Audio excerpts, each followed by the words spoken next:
શું આપણે જાણે અજાણે આપણા બાળકને અપ્રામાણિકતાના પાઠ તો નથી ભણાવી રહ્યા ને?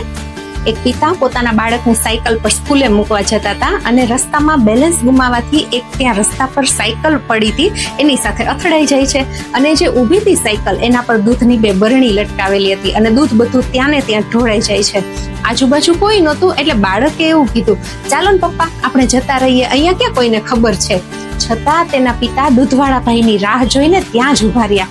જ્યારે દૂધવાળા ભાઈ આવ્યા ત્યારે તેના પિતાએ ખૂબ માનથી કીધું કે ભાઈ મને માફ કરજો, મારી ભૂલ થઈ ગઈ છે, તમારું દૂધ મારાથી ઢોળાઈ ગયું અને જે કઈ રકમ હોય તે હું આપવા માટે તૈયાર છું.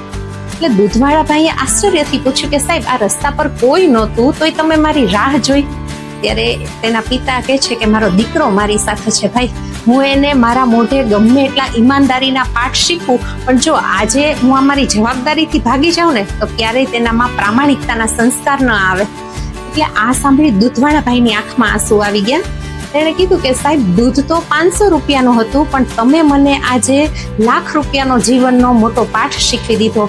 મારે પણ આવડો દીકરો છે અને હું રોજ એની જ પાસે પાણી મંગાવું અને એની જ સામે દૂધમાં પાણી ઉમેરું છું, પણ તમે આજે મને આંખો ખોલી દીધી કે આજ પછી હું ક્યારેય દૂધમાં પાણી નહીં ઉમેરું.